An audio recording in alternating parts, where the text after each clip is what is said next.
Life's funny, you know? One minute you're just a regular girl, working 9 to 5, living a simple, uneventful life, and the next, you're caught up in a whirlwind romance that feels like it's straight out of a movie. That's exactly what happened to me. I was 25, working as an assistant at a bustling law firm downtown. It was all about paperwork, court dates, and endless coffee runs. Not exactly glamorous, but it paid the bills. Then, at a friend's birthday bash, I met Alex. He was different, charming, with a rough edge that I found irresistible. He worked as a construction foreman for this big company that had him traveling all over the place. We hit it off instantly, finding solace in our shared love for cheap beer and disdain for fancy parties. Our conversations were real, filled with laughter and a dash of sarcasm. Before we knew it, a short, fiery romance blossomed between us. It was intense, passionate, and completely unexpected. We were like two puzzle pieces that somehow fit perfectly together. "Marry me, Alice," Alex said one night, out of the blue, his voice rough but sincere. We were sitting on my small apartment's balcony, the city lights flickering in the distance. I remember laughing, thinking he was joking. "You serious?" I asked, my heart racing. "As a heart attack," he replied, his gaze locked on mine. And just like that, we decided to tie the knot. No grand gestures, no fancy proposal, just us, making a spontaneous decision that felt right. Our wedding was a simple affair, just close friends and family. My parents had passed away years ago, so it felt bittersweet not having them there. But Alex's mom, Laura, she was like a rock, supportive and kind. She was all Alex had, and soon, she became family to me too. Life after marriage was different. I quit my job to focus on our family, welcoming our son David into the world not long after. Alex's job kept him on the road a lot, but we managed. Or at least, I thought we did. Laura was my go-to whenever things got tough. With Alex away and no parents of my own to lean on, she was my lifeline. "Hey, you're doing great, Alice," Laura would say, her voice always soothing. She had this way of making you feel like everything was going to be okay, even when the world seemed to be falling apart. It wasn't long before the cracks started to show. Alex's business trips got longer, and the money wasn't flowing as freely as it used to. I couldn't shake the feeling that something was off.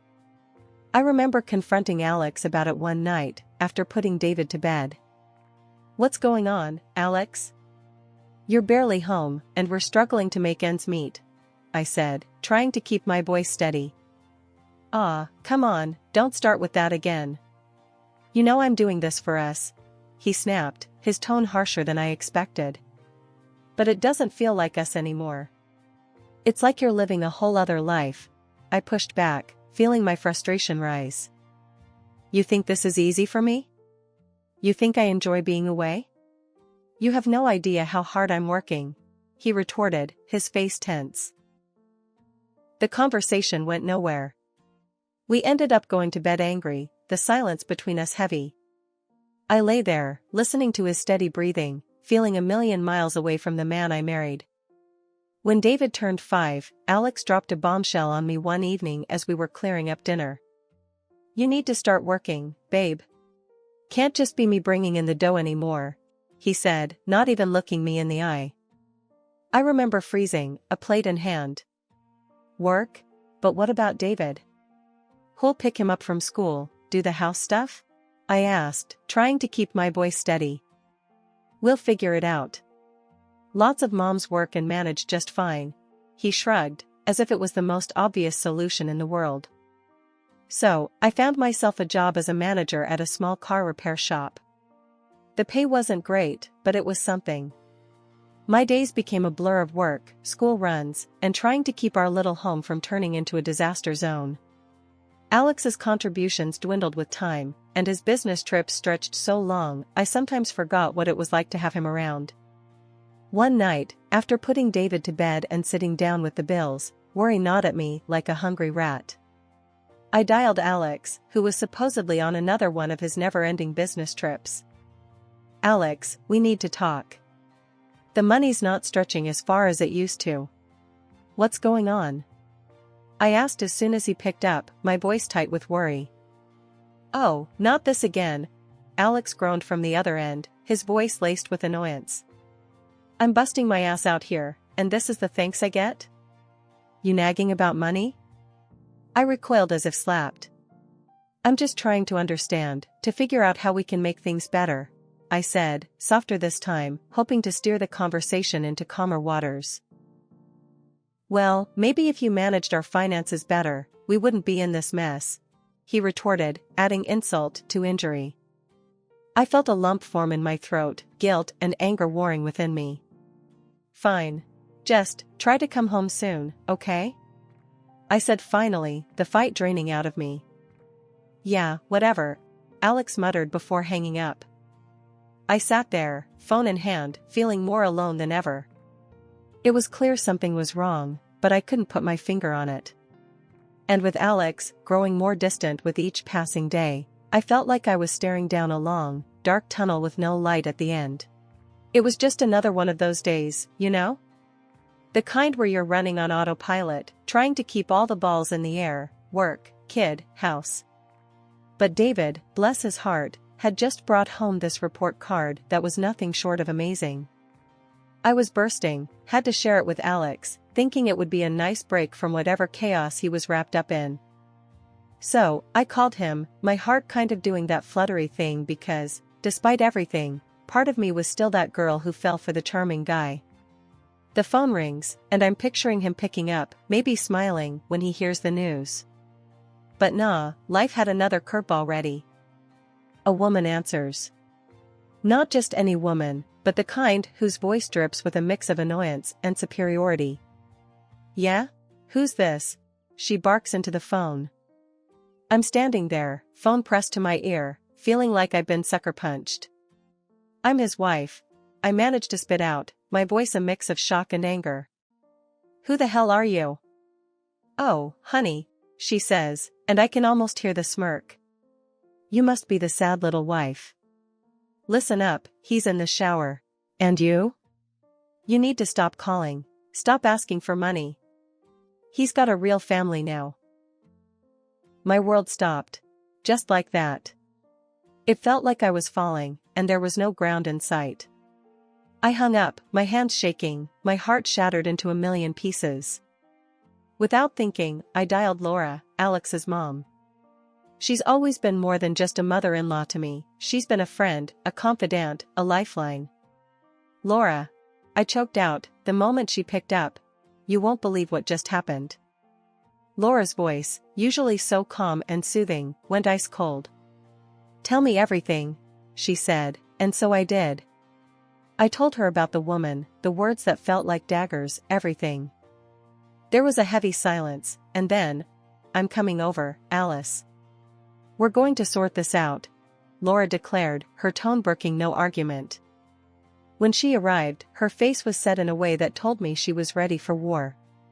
We sat at my kitchen table, cups of tea untouched in front of us, and hashed out a plan. Laura was furious, more so than I'd ever seen her.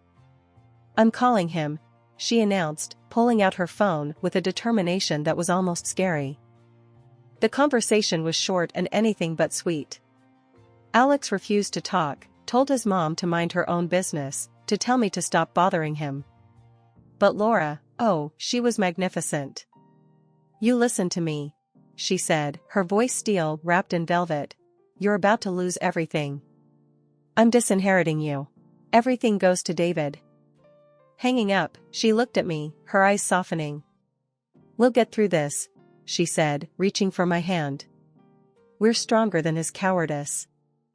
I landed a job at a local bakery. Baking had always been my thing, a way to lose myself in something simple and sweet. The owner, Mr. Jacobs, was a gruff old man with a heart of gold buried somewhere deep under his crusty exterior. Listen, I don't have time for people who aren't serious. You gonna work hard, or are you gonna waste my time? He barked during the interview. I looked him straight in the eye, my resolve steeling. I'll be the hardest worker you've got. Just give me a chance. He must have seen something in me, some spark of determination, because he grunted, "All right, you start Monday. Don't make me regret it." Working at the bakery was a lifeline. It was hard, sure. Early mornings, long hours, but there was something about kneading dough and watching things rise from the oven that felt like healing. Like I was building something new from scratch, just like my life. Laura was a godsend. She stepped in to help with David, picking him up from school and helping with homework. Our evenings were spent at her place or mine, going over the day, sharing meals. We were a team, me, her, and David against the world. One evening, after putting David to bed, Laura and I sat down with a cup of tea. "You're doing good, Alice," she said, her voice soft but firm. "Some days are better than others," I admitted, staring into my cup. "But I'm trying. For David." "That's all you can do. Try. Keep moving forward. Alex, he made his choices. Now we make ours." David and I settled into this new rhythm, with Laura's help. The days were long, but there was this sense of purpose that kept me pushing forward. It was during one of those late nights, after a long shift at the bakery and David was sound asleep, that I made a decision. I was going to file for divorce. I couldn't keep living in this limbo, tethered to a man who had so clearly moved on. The next day, I called a lawyer, a friend of a friend who didn't charge me an arm and a leg. "I want to file for divorce," I told him, my voice steady.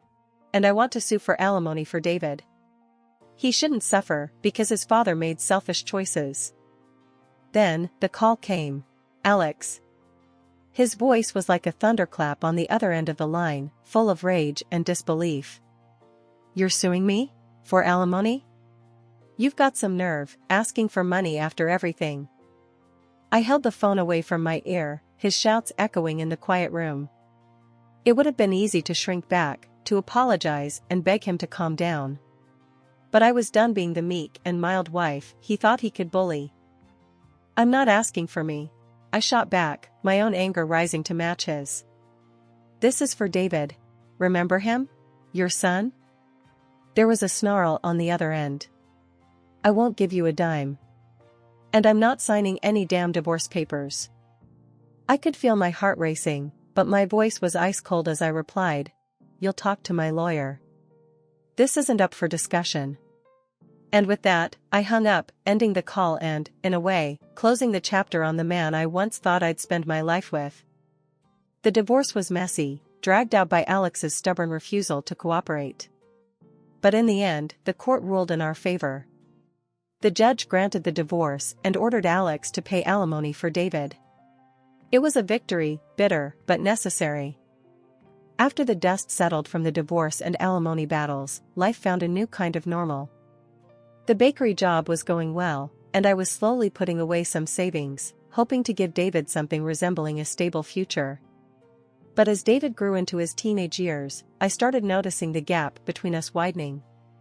One evening, after a particularly long day, I tried to breach that growing chasm. David was at the kitchen table, buried in his homework, or so it seemed. "Hey, how's school going?" I asked, trying to sound casual, hoping for just a sliver of conversation. "It's fine," he mumbled, not looking up from his books. That was his standard answer these days, fine, a word that managed to say nothing at all. I sighed, leaning against the counter. "You know, I saw a flyer for the science fair. Thought maybe you'd be interested?" David shrugged, the universal language of teenage indifference. "Maybe." The conversation ended there, David retreating back into his shell, me left standing alone in the kitchen, feeling helpless. It was a feeling I'd become all too familiar with. Later, I confided in Laura over a cup of coffee. "I don't know what to do. He's slipping away from me, and I can't seem to bridge the gap." Laura sipped her coffee, her brow furrowed in thought. "Teenagers are tough, but he'll come around. You're doing everything you can." Her words were meant to be comforting, but they couldn't shake the feeling of dread that had settled in the pit of my stomach. I was losing my son, piece by piece, and I didn't know how to stop it. Our exchanges were brief, often strained. One evening, trying to bridge the widening gap, I ventured. How's the college search going? Found anywhere you like? David's response was curt, a quick, "It's fine," without looking up from his device. That word again, fine, the most non-committal of reassurances. Hoping to engage him more, I mentioned, "You know, there are some great scholarships out there. We could look into them together?" He finally glanced up, his eyes cold. "I'll manage on my own. Don't need to bother with that. It's not like you can afford to help anyway." His words hit like a physical blow, reminding me painfully of Alex's departure and the financial struggles that followed. "I just want to help," I managed to say, my voice barely a whisper. David shrugged, dismissing the conversation and, it felt, dismissing me. "I've got it covered. I'm going to Norman, got everything planned out." The finality in his tone left no room for argument. He went to college, leaving not just our home but our city, diving into a new life where I seemed to have no place. Calls became rare, then stopped altogether. Holidays came and went without his presence. I sent messages, holiday greetings, and a bit of money when I could scrape it together, clinging to the hope that he still needed me in some small way. Years rolled by, and the void between David and me felt like it had cemented into something permanent. That was until one ordinary day turned extraordinary by gossip that felt like a slap across the face. My son, my David, was getting married. The news didn't come from him, though. I wrestled with the shock, disbelief coursing through me, before I picked up the phone. My heart hammered against my ribs as it rang, each tone a drumbeat to the impending confrontation. "David," I breathed, barely containing the whirlwind of emotions. "Is it true? You're getting married?" There was a pause, a silence that stretched too thin, before he replied, his voice a mixture of resignation and detachment. "Yeah, it's true. I didn't think you'd care to know." The words stung more than I'd anticipated. "How could you think that?" "David, you're my son. Of course, I care." Another pause, this one heavier, loaded with unsaid things. "I'd prefer it if you didn't come. I just don't want you there." The finality in his tone shattered any hope of reconciliation. The call ended with pleasantries that felt hollow, leaving me staring at the phone long after the line went dead. Laura, when I told her, was aghast. "That's not right.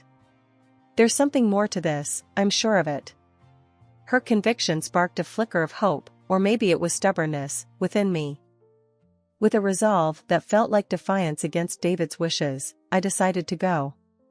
Not to make a scene, but to show him, show them all, that a mother's love isn't so easily dismissed. Laura, bless her, stood by me, a united front against whatever lay ahead. We found out the wedding details through a mix of sleuthing and sheer luck, courtesy of David's more talkative friends. An expensive gift was purchased, a silent testament to my love for him, regardless of the chasm between us. Laura and I, a duo driven by a mix of determination and apprehension, arrived at the restaurant.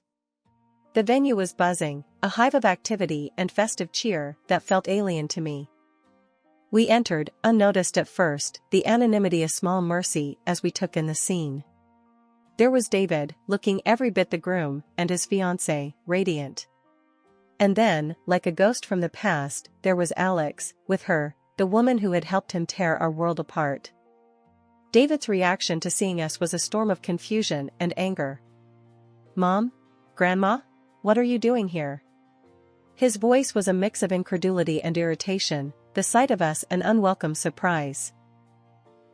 I stepped forward, the weight of the gift in my hands grounding me. "I came to give you this, to wish you happiness," I said, my voice steadier than I felt. "You're my son. I had to be here, even if you didn't want me to be." His gaze flickered to the gift, then back to me, a storm of emotions playing across his face. "I told you I didn't want you here," he said, each word a blade. Laura, ever the peacemaker, chimed in, her voice soft but firm. "David, we're not here to cause a scene. We just want to wish you well. That's all." The tension was palpable, a living thing that wrapped around us. Guests stared, whispers fluttering like leaves in the wind. The air was thick with tension as David confronted me with accusations that cut deep. "You cheapskate," he spat. "You couldn't even pay for my college or help with the wedding. I'm so ashamed of you, living in that tiny apartment like a loser." My heart sank as I listened to his cruel words. I had always tried my best for him, but it was never enough. Then it hit me, he knew about his father. He had found out that the man I had hidden from him for all these years was a co-owner of a construction company, living in a mansion. And he had chosen him over me. "Why?" I whispered, my voice trembling. "Why didn't you ever tell me?" Alex stepped forward, a smug look on his face. "I had a sudden change of heart," he lied. "Paternal instincts, you know." I knew he was lying, but what could I do? My son had betrayed me, and now his father was rubbing it in my face. Just then, my son opened the gift I had brought him. His eyes widened as he saw the expensive watch inside. "Where did you get this?" he asked, his voice filled with disbelief. "Your grandmother gave me some money," I said. "I started my own business, baking. It took off. I've opened several branches now." David looked out the window and saw my new car parked below. He rushed over to me, his face softening. "Mom, I'm sorry," he said. "I was wrong. I shouldn't have said those things." But it was too late. I had been hurt too deeply. "You're just like your father," I said. "You betrayed me." At that moment, Laura stepped forward. "I've decided to change my will," she said to David. "I'm leaving what I have to your mother. You and your father, you've made your choices." My son's face turned ashen. Alex lunged at his mother, screaming that he needed the money. What? That was supposed to be my backup plan. I invested in his education for this. I didn't need David, but his future inheritance. The scene descended into chaos, Alex's mistress joining in, her voice shrill with panic. "We need that money. Without it, he's facing jail time." But Laura just smiled and said, "You're on your own, son. You made your bed, now you have to lie in it." I looked around the room at the people who had wronged me. My ex-husband, my son, and his mistress. They were all broken and alone, and I felt a strange sense of satisfaction. Laura and I left the venue, the heavy door closing behind us felt symbolic, like the end of a chapter. 6 months after the dust had settled, my phone rang, and on the other end was the last person I expected, or wanted, to hear from, Alex. "Hey, it's me," he started, his voice laced with a desperation I hadn't heard before. I need your help. I'm in deep, really deep. If I don't come up with some cash, they're gonna throw me behind bars." The audacity of his request left me speechless for a moment. After everything, he had the gall to ask for my help.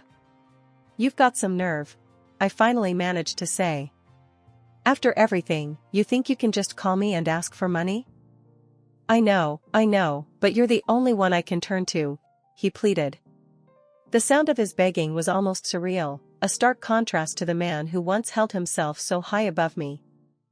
I let out a bitter laugh. "You made your bed, Alex. It's time you lay in it." And with that, I hung up, a sense of finality washing over me. But the universe wasn't done testing me yet. Not long after Alex's call, David reached out, his voice soft and contrite. "Mom, I messed up. I see that now. I believed Dad's lies, and I turned my back on you. I'm so sorry. Can we talk? Maybe you could talk to Grandma about the will?" Hearing my son, my flesh and blood, begging for forgiveness and a second chance should have softened me, but the wound was too fresh, the betrayal too deep. "David, I'm glad you've come to see the truth, but it's not that simple. You hurt us, deeply. It's going to take more than an apology to mend things. But, Mom, I hope you find your way, David. But for now, I need space. As for Grandma, that's a conversation you need to have with her yourself, when the time is right." And with that, I ended the call, the echo of his pleas lingering long after. Life, however, has a way of moving forward, even when we're stuck looking back. In the months that followed, I found love again in the most unexpected of places. He was the owner of a well-known restaurant chain, a man whose kindness and strength were a balm to my weary soul. We married, not with the fanfare of my first wedding, but with a quiet joy that spoke of deeper, truer things. Laura was there, as she always had been, her presence a reminder of the family we choose for ourselves.